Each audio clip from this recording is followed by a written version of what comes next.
بسم اللہ الرحمن الرحیم۔ السلام علیکم۔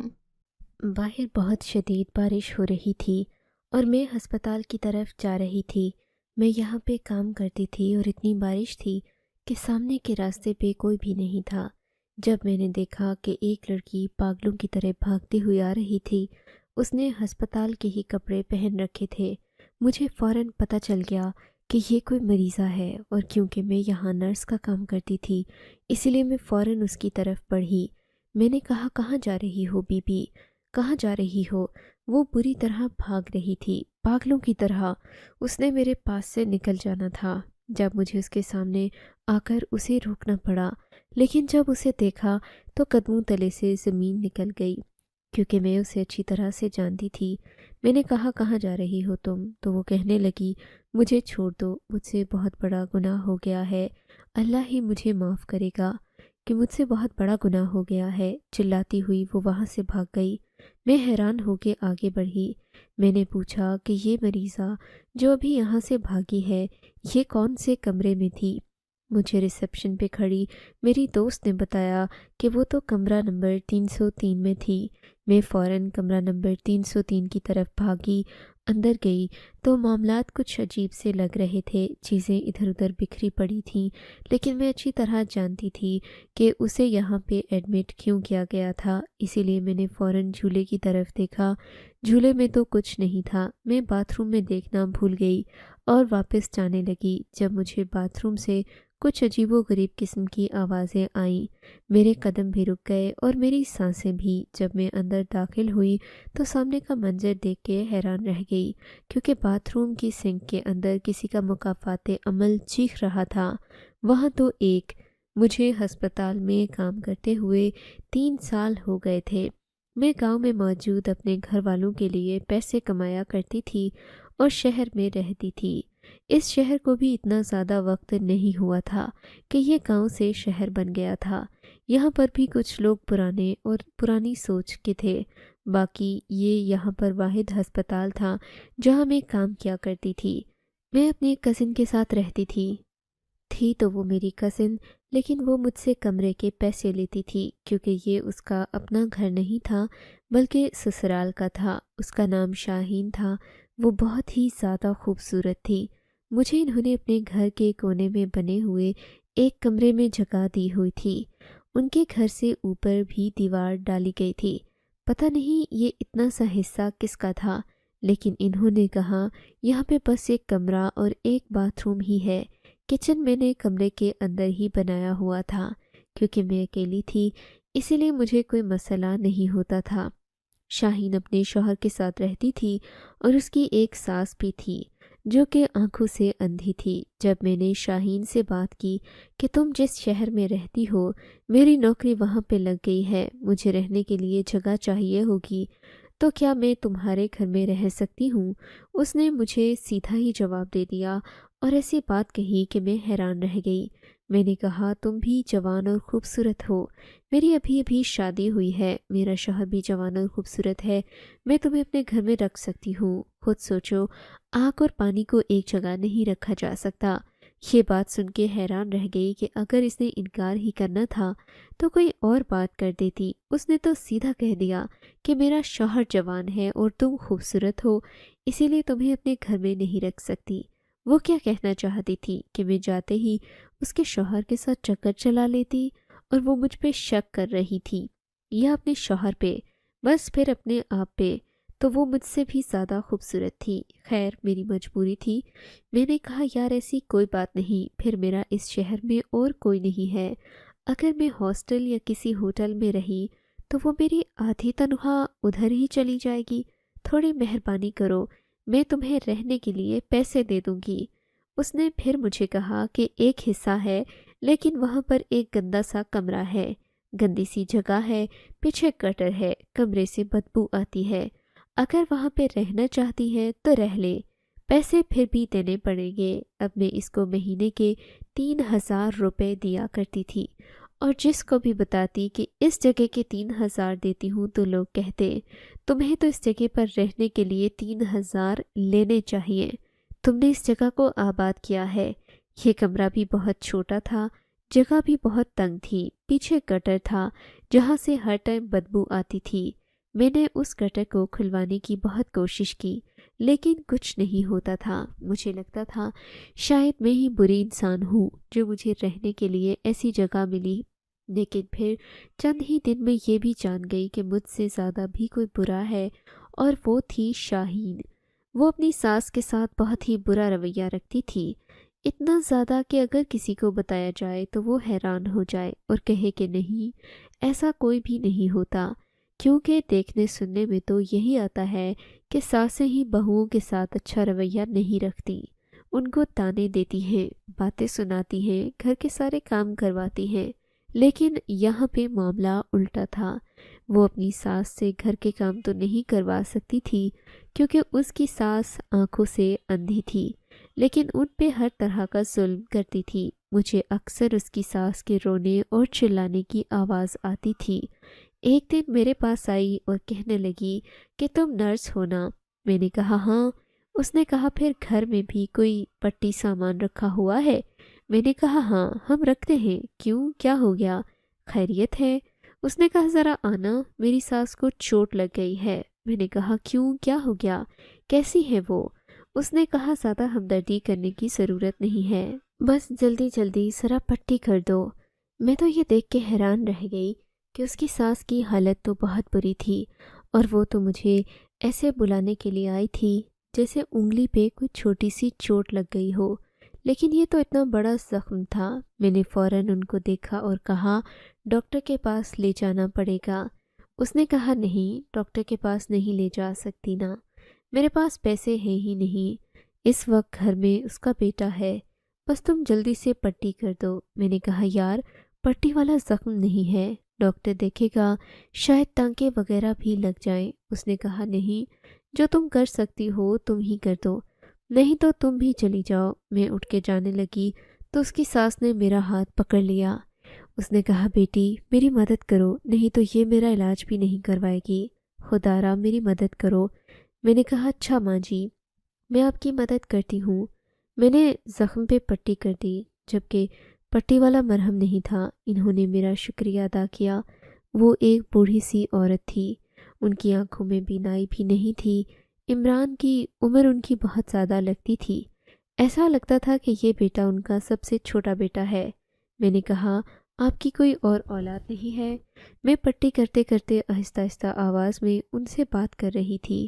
اس نے کہا کہ ایک بیٹی ہے، لیکن وہ باہر کے ملک ہوتی ہے، فون کرتی ہے مجھے، پر میں اسے کچھ نہیں بتاتی۔ میری دوست نے جب یہ بات سن لی، اس نے کہا کہ کیا خسر پھسر کر رہی ہو، پٹی کرو اور یہاں سے جاؤ۔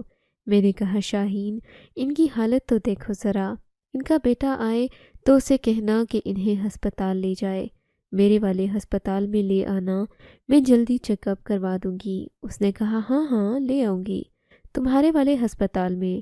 لیکن وہ ان کو کبھی بھی لے کر نہیں آئی۔ وہ ایک بیمار خاتون تھی، اس کا شوگر کا مسئلہ تھا، ان کی دوائیاں بھی ہوتی ہوں گی، ان کی شوگر بھی چیک کروانی ہوتی ہوگی۔ بلڈ پریشر لے کے میری کزن کبھی بھی ان کو ہسپتال نہیں بھیجتی تھی۔ مجھے نہیں لگتا تھا کہ وہ ان کا ٹھیک سے خیال رکھتی تھی۔ ان کا شوہر کون سا تھا، کیسا تھا، یہ مجھے نہیں پتا تھا۔ ابھی تک میرا اس سے آمنا سامنا نہیں ہوا تھا۔ ایک دن میں نے کچھ کھانے کے لیے بنایا تو جا کر ایک پلیٹ میں ڈال کے لے گئی کہ چلو ان کو بھی دے دوں گی۔ میری کزن منظر پہ نہیں تھی تو میں نے اس کے ساتھ سلام کیا اور کہا کہ آنٹی، یہ میں نے چاول بنائے آپ کے لیے لے کر آئی ہوں۔ انہوں نے کہا کہ جیتی رہو، خوش رہو بیٹی، میرا تم کتنا خیال کرتی ہو۔ میں نے کہا پر میں نے تو کچھ بھی نہیں کیا۔ اس نے کہا یہ خیال ہی تو ہے، کیونکہ میں نے 2 دن سے کھانا نہیں کھایا۔ میں نے کہا آپ نے کھانا کیوں نہیں کھایا؟ شاہین نے کیا آپ کو کھانا نہیں دیا؟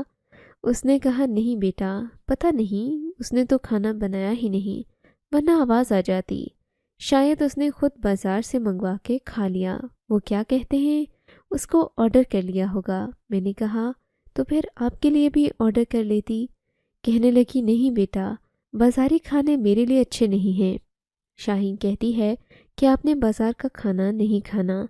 وہ ابھی بھی اس طرح سے بات کر رہی تھی جیسے شاہین کو ان کی بڑی فکر ہے، لیکن اصل بات یہ تھی کہ ان کی اپنی بہو نے 2 دن سے ان کو بھوکا پیاسا رکھا ہوا تھا۔ میں نے کہا آپ کے بیٹے کو یہ سب کچھ پتہ ہے؟ ابھی میں اس سوال کا جواب جاننا ہی چاہ رہی تھی کہ شاہین وہاں پر آ گئی۔ اس نے ان کے ہاتھ سے چاول کی پلیٹ لے لی اور کہا شکر ہے ثانیہ تم چاول بنا کے لے آئی، قسم سے گھر میں کچھ نہیں پڑا تھا، میرا تو کھانا بنانے کا دل نہیں کر رہا تھا۔ وہ کھڑے کھڑے ہی چاول کھانے لگی۔ میں نے کہا یہ تو میں آنٹی کے لیے لائی ہوں۔ اس نے کہا کیوں، مجھے چاول کھانا منع ہے کیا؟ میں نے کہا کہ انہوں نے 2 دن سے کھانا نہیں کھایا۔ تو کہنے لگی جھوٹ بول رہی ہے یہ بڑھیا، ایسا کچھ نہیں ہے، اس میں کھانا وغیرہ کھایا ہے۔ میں خاموش ہو گئی اور سوچا کہ آنٹی کے لیے پھر سے چاول ڈال کے لے جاؤں گی، لیکن اس دفعے تو شاہین نے دروازہ کھولا ہی نہیں، اور پھر مجھے اس کے لڑنے کی آوازیں آنے لگیں۔ وہ لڑتے لڑتے یہی کہہ رہی تھی کہ لوگوں کے سامنے مظلوم بنتی ہے بڑھیا، میری شکایت لگاتی ہے کہ میں تجھے بھوکا رکھتی ہوں۔ میں ان کے لڑنے کی آوازیں سنتی رہتی تھی، لیکن میرے دماغ میں صرف ایک ہی سوال تھا، کیا شاہین کا شوہر بھی ایسا تھا؟ کیا اسے بھی اپنی ماں کی پرواہ نہیں تھی، یا پھر اسے اس سب کے بارے میں پتہ ہی نہیں تھا؟ پر ایسا کیسے ہو سکتا تھا؟ ایک ہی گھر میں رہتا تھا، اسے اس بارے میں پتہ نہیں تھا۔ ایک دن میں اپنے ہسپتال میں کام کر رہی تھی جب شاہین وہاں پہ آئی۔ اس کی طبیعت بہت خراب تھی، آج اس کے ساتھ اس کا شوہر بھی تھا۔ میں تو اس کے شوہر کو دیکھ کے حیران رہ گئی۔ وہ سچ کہتی تھی، اس کا شوہر بہت جوان اور خوبصورت تھا، اتنا خوبصورت کہ جیسے کوئی ہیرو ہوتا ہے۔ ایک پل کو تو میں بھی اسے دیکھنے لگی، لیکن پھر شاہین کے ڈر سے میں نے نظر نیچے کر لی۔ میں فوراً آگے بڑھی۔ میں نے کہا کیا ہوا، طبیعت ٹھیک تو ہے؟ تو کہنے لگی کہ دل بہت متلا رہا ہے، الٹی سی آ رہی ہے، چکر بھی آ رہے ہیں۔ چلو اچھا ہوا تم مل گئی، تمہارا ہسپتال جہاں پر تم کام کرتی ہو وہاں پر میں آ جاؤں گی، جلدی جلدی میرا چیک اپ کرو۔ میں نے کہا ہاں، لیکن ڈاکٹر صاحبہ ایسے معاملات کے سخت خلاف ہیں، تمہیں لائن سے ہی آنا ہوگا۔ اس نے کہا پھر تمہارے یہاں ہونے کا کیا فائدہ؟ میں نے کہا میں آپ کو کہہ دوں گی کہ تم میری کزن ہو۔ تو اس نے کہا کیوں، ویسے مجھے اچھی طرح سے چیک نہیں کرتی۔ میں نے کہا میں تمہاری اس معاملے میں مدد نہیں کر سکتی، بس تم جلدی آ جاؤ تاکہ مزید دیر نہ ہو۔ میں دل میں سوچ رہی تھی کہ اگر اسے اتنی ہی جلدی تھی تو پھر شہر چلی جاتی، کسی پرائیویٹ ہاسپٹل میں جا کر چیک اپ کروا لیتی۔ اس کا شوہر بھی مجھے عجیب نظروں سے دیکھ رہا تھا، اوپر سے لے کر پاؤں تک میرا جائزہ لے رہا تھا۔ میں حیران تھی کہ یہ شخص مجھے اتنا گھور گھور کے کیوں دیکھ رہا ہے۔ شاید واقعی اس کی نظر ٹھیک نہیں ہے، اسی لیے اس کی بیوی اس پہ اتنا شک کرتی ہے اور سب سے اسے دور رکھتی ہے۔ شاہین کو جب اندر لے کے گئی تو ظاہر ہے اس کے شوہر نے تو اندر نہیں جانا تھا، وہ باہر ہی بیٹھا رہا۔ میں نے کہا بھائی صاحب آپ کے لیے کچھ چائے وغیرہ منگواؤں؟ اس نے کہا ارے آپ نے تو سیدھا ہی مجھے بھائی کہہ دیا۔ میں نے کہا اور کیا کہوں آپ کو، آپ تو میرے بہنوئی لگتے ہیں نا، اس لیے میں نے آپ کو بھائی کہہ دیا۔ وہ کہنے لگا بھائی نہیں، میرا نام افضل ہے، مجھے میرے نام سے پکاریں تو مجھے اچھا لگے گا۔ میں نے کہا افضل بھائی مجھے آپ سے بڑی ضروری بات کرنی ہے، دراصل بات آپ کی امی کے بارے میں ہے، تاکہ میری امی کے بارے میں اس نے ایسے کہا جیسے اس کی ایک نہیں 7-8 مائیں ہیں۔ وہ سوچ رہا ہے کہ کون سی امی کے بارے میں بات ہو رہی ہے۔ میں نے کہا جی آپ کی امی کے بارے میں بات کرنی ہے، ان کی حالت بہت بری ہے، شاہین ان کا بالکل بھی خیال نہیں رکھتی۔ جب وہ یہ ساری باتیں مجھے بتا رہی تھی تو میں دل میں یہ سوچ رہی تھی کہ میں بہت غلط کر رہی ہوں، کیونکہ شاہین کو پتہ چلتا تو وہ چپ رہنے والوں میں سے تو نہیں تھی، اس نے آ کے میری بھی کلاس لگانی تھی۔ پر زیادہ سے زیادہ کیا کر رہے تھے وہ، اس بوڑھی عورت کو اس حال میں نہیں دیکھ سکتی تھی، اس کی حالت بہت بری تھی۔ اگر میں خاموش رہتی تو میں بھی اس کے گناہ کی حصے دار ہوتی۔ میں نے کہا آپ اپنی امی کا خیال کیا کریں، ان کو شوگر ہے، شوگر میں تو اتنی زیادہ بھوک لگتی ہے، آپ کی بیوی ان کو کھانا بھی نہیں دیتی، 2-2 3-3 دن تک بھوکا رکھتی ہے، وہ آپ کی ماں ہے، اس نے آپ کو پیدا کیا ہے، کیا آپ کا فرض نہیں بنتا اپنی ماں کی طرف؟ وہ باتیں ایسے سن رہا تھا جیسے کوئی اسٹوڈنٹ کسی استاد کا بورنگ سبق سن رہا ہوتا ہے۔ میں بولتی جا رہی تھی اور وہ کچھ نہیں بول رہا تھا۔ آخر میں وہ کہنے لگا اس بارے میں کچھ نہ کچھ کروں گا، آپ کے بتانے کا بہت شکریہ۔ ایسا لگا جیسے وہ میری باتوں سے بیزار آ گیا۔ جیسے ہی بات ختم ہوئی اس نے کہا، آپ کی شادی ہوئی ہے؟ میں نے کہا، میری شادی ہوئی ہے یا نہیں؟ ابھی وہ مزید کچھ کہتا اس سے پہلے شاہین وہاں آ گئی۔ اس کے بعد میں کچھ نہیں بولی۔ مجھے شاہین نے کہا، تم کب سے کھڑے کھڑے میرے شوہر سے باتیں کر رہی تھی؟ اس نے ایسے پوچھا جیسے میں نے اگر ہاں کہا تو وہ مجھے جان سے مار ڈالے گی۔ میں نے کہا، نہیں، میں چلی گئی تھی، ابھی دوبارہ سے واپس آئی ہوں، مجھے بھی ڈاکٹر صاحبہ سے کام تھا۔ میں نے جھوٹ بول دیا۔ اس کے شوہر نے مجھے عجیب نظروں سے دیکھا، جیسے کہہ رہا ہو کہ آپ جھوٹ بھی بولتی ہیں۔ مجھے تو یہ دونوں میاں بیوی ہی عجیب لگتے تھے، ہمیشہ اس کے ساتھ کا خیال آتا رہتا تھا۔ اور میری امی بھی بوڑھی تھی، لیکن اللہ کا شکر ہے کہ میری بھابھی بہت اچھی تھی، وہ بہت خیال کرتی تھی۔ میرا بھائی ایک ٹانگ سے معذور تھا، وہ زیادہ کام نہیں کر سکتا تھا، پھر بھی تھوڑے بہت پیسے کمانے کی کوشش کرتا تھا، اور ہم بہن بھائی مل کے ہی سارے خاندان کا خرچہ اٹھاتے تھے۔ جب میں اس کی ساس کو دیکھتی تو مجھے میری ماں کی یاد آ جاتی۔ میں بات تو کر بیٹھتی تھی، لیکن مجھے پتہ تھا کہ شاہین میرے پاس آئے گی اور پھر اس کی بولنے کی آوازیں ادھر ادھر جائیں گی، لیکن وہ میرے پاس نہیں آئی۔ شاید اس کی طبیعت خراب تھی، اس لیے میرے سر سے مصیبت عالی میں ایسی بات پہ خوش تھی۔ پھر سوچنے لگی کہ شاید اس کے شوہر نے اسے یہ بات نہ بتائی ہو، اب وہ اپنی ماں کے لیے ضرور کچھ کرے گا۔ شاہین ماں بننے والی تھی۔ ڈاکٹر نے اسے کہا کہ اس کی حالت اچھی نہیں ہے، پر وہ ڈاکٹر کی باتیں بھی سنی ہوئی نکلی تھیں۔ اس نے کہا کہ آپ کو کچھ بھی نہیں پتا۔ میں نے بعد میں ڈاکٹر صاحبہ سے پوچھا کہ کیا معاملہ ہے۔ انہوں نے کہا، سمجھ نہیں آ رہی کہ اس کے پیٹ میں ایک بچہ ہے یا جڑواں، لیکن میں نے اسے کہا ہے کہ دوبارہ آنا، تو وہ یہ کہہ کے چلی گئی کہ وہ دوبارہ نہیں آ سکتی۔ میں نے ڈاکٹر صاحبہ کو بھی تھوڑا سا بتایا کہ وہ کس قسم کی عورت ہے، تو انہوں نے کہا اگر وہ آئے تو اسے میرے پاس بھیجنا، وہ ایسی عورتوں سے ویسے ہی نفرت کرتی تھی۔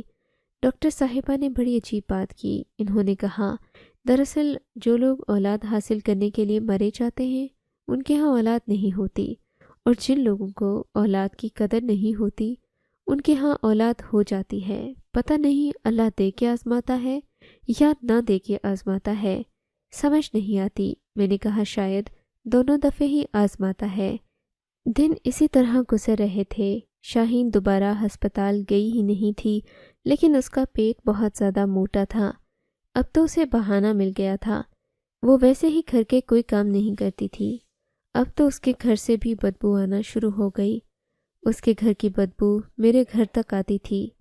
ایک دن مجھے کہنے لگی، اگر تم میرے سارے گھر کے کام کر دو، ناشتہ وغیرہ بنا دو، کھانا بنا دو، تو میں تمہیں مہینے کے 60,000 روپے دیا کروں گی۔ میں نے کہا، میں تمہاری نوکر نہیں ہوں، میں مہینے کے 20,000 کماتی ہوں، عزت سے، محنت سے۔ میں ایک نرس ہوں، نرس کا فریضہ سر انجام دیتا ہوں، تمہاری ذمہ داری بھی کر سکتی ہوں، لیکن جس طرح سے تم نے مجھے کہا ہے میں تمہارے گھر کے کام نہیں کر سکتی، تمہارے گھر کی نوکرانی نہیں بن سکتی۔ اس نے کہا، تمہارے تو بڑے نخرے ہیں۔ میں نے کہا، ہاں تمہارے لیے یہ نخرے ہوں گے، لیکن میرے لیے یہ میری عزت نفس ہے۔ مجھے لگا شاید کہے گی یہاں سے نکل جاؤ، لیکن اس نے ایسا کچھ نہیں کہا، کیونکہ ظاہر ہے میں نکل جاتی تو اسے مہینے کے پیسے کہاں سے ملتے۔ وہ ایک ایک روپے پہ مرنے والی عورت تھی، وہ اپنا بالکل بھی خیال نہیں رکھتی تھی۔ ایک دن رکشے میں بیٹھ کے جا رہی تھی، یہاں سے رستہ بڑا خراب تھا۔ میں نے کہا، ڈاکٹر کے پاس جا رہی ہو تو میرے ساتھ چلو۔ کہنے لگی، نہیں، ڈاکٹر کے پاس نہیں جا رہی۔ میں نے کہا، تمہیں ایسی حالت میں رکشے میں نہیں بیٹھنا چاہیے، راستہ بہت خراب ہے۔ کہنے لگی، میری مرضی، اور اگر کچھ ہوتا ہے تو ہو جائے، میری جان تو چھوٹ جائے گی۔ میں نے کہا، یہ کیسی باتیں کر رہی ہو، اب تو تمہارے اتنے سارے مہینے گزر گئے، اب جان چھوٹنے کا مطلب سمجھتی ہو نا؟ کہنے لگی، ہاں، بس جلدی جلدی یہ بچے پیدا ہو جائیں تو میں اس کی جان چھوٹنا ہی کہہ رہی ہوں نا۔ اور تم زیادہ ڈاکٹر بننے کی کوشش نہیں کرو، اگر اتنی ہمت تھی تو ڈاکٹر بن جاتی، لوگوں کے کچرے اٹھانے والی نرس تو ہو، اس سے زیادہ کیا اوقات ہے تمہاری۔ اس نے کئی دفعے میرا دل جلایا تھا، میں حیران تھی کہ جس نے میرا اتنا دل جلایا ہوا ہے اس نے اپنے اپنوں کا کتنا دل جلایا ہوگا، اپنی ماں کا، اپنی بہنوں کا، اپنے بھائیوں کا۔ وہ پورے خاندان میں مشہور تھی۔ جب اس کا رشتہ ہوا تو اس کے گھر والوں نے شکر کا کلمہ پڑھا تھا۔ اس نے اپنے ماں باپ کو تگنی کا ناچ نچایا ہوا تھا۔ اس کے معاشقے اور معشوقیاں ختم ہی نہیں ہوتی تھیں۔ لیکن یہ شکر تھا کہ شادی کر کے ایک ہی بندے کے ساتھ بیٹھی تو تھی۔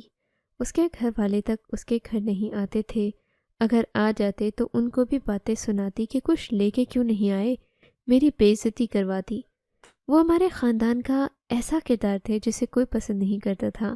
شادی سے پہلے سب کہتے تھے کہ جس کے ساتھ اس کی شادی ہوگی وہ دنیا کا سب سے بدقسمت آدمی ہوگا، لیکن اس کے شوہر کو میں نے دیکھا تو وہ بہت خوش باش تھا، اپنی بیوی کا بہت خیال بھی کر رہا تھا۔ اسے بھی اپنی ماں کی کوئی پرواہ نہ تھی، کیونکہ میری یہ بات کرنے کے بعد بھی آنٹی کی حالت بالکل نہیں بدلی، بلکہ مزید خراب رہنے لگی۔ میں چپکے ان کو کھانا دے دیتی تھی۔ ان کو کھانا کھلا کر مجھے بہت خوشی محسوس ہوتی تھی، سکون ملتا تھا۔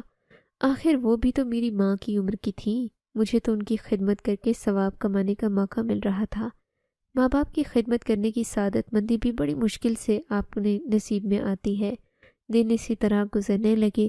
وہ دن بھی آ گیا جس دن مجھے میری زندگی کی سب سے بڑی ذمہ داری مل گئی، لیکن میں اس ذمہ داری کے لیے تیار نہیں تھی۔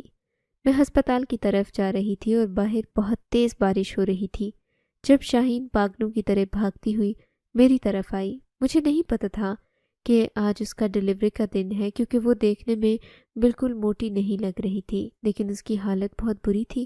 اسے تو ہسپتال سے بھاگنا نہیں چاہیے تھا۔ میں نے کہا، تم یہاں کب آئی اور اب کہاں جا رہی ہو؟ کیا ہو گیا؟ صبح کو تو حالت صحیح تھی۔ وہ میری کسی بات کا جواب دینے کو تیار نہیں تھی، بس پاگلوں کی طرح بھاگ گئی اور کہنے لگی، مجھ سے بہت بڑا گناہ ہو گیا، اللہ مجھے کبھی معاف نہیں کرے گا۔ میں نے کہا، کیا ہو گیا ہے؟ میں اسے پکڑنا چاہتی تھی لیکن وہ بھاگ گئی۔ میں فوراً اس کے کمرے کی طرف گئی جہاں پہ اسے رکھا گیا تھا۔ وہاں پہ بچہ نہیں تھا۔ میں نے کہا، اس کے ہاں پیدائش ہوئی ہے تو پھر بچہ کہاں ہے؟ میں وہاں سے جانے لگی۔ مجھے باتھ روم سے بچے کے رونے کی آواز آئی۔ میں نے جا کر باتھ روم کی سنک میں دیکھا تو قدموں تلے سے زمین نکل گئی۔ وہاں پر تو ایک عجیب و غریب قسم کا بچہ پڑا ہوا تھا، جسے دیکھ کر پہلا خیال یہی آتا تھا کہ یہ کسی کے لیے رحمت یا نعمت نہیں بلکہ سزا بن کر آیا ہے۔ اس کی حالت بہت بری تھی۔ میں نے اسے فوراً کپڑے میں لپیٹا، ایک نرس کے حوالے کیا، خود میں شاہین کے پیچھے گئی۔ اس کے گھر کا دروازہ کھٹکھٹایا تو سامنے سے ایک آدمی نکلا جسے آج تک میں نے دیکھا ہی نہیں تھا۔ میں نے کہا، شاہین کیسی ہے؟ آپ کون ہیں؟ اس نے کہا، میں بھی یہی جاننا چاہتا ہوں کہ شاہین کہاں ہے اور میری ماں کہاں ہے۔ میں نے کہا، آپ کی ماں؟ اس نے کہا، ہاں میں افضل ہوں، شاہین کا شوہر۔ آپ کو پتہ ہے کہ وہ کہاں ہے اور میری امی کدھر ہے؟ میں نے کہا کہ افضل ہے، لیکن افضل تو کوئی اور تھا۔ اس نے کہا، کیا مطلب بہن؟ میں آپ کی بات سمجھا نہیں۔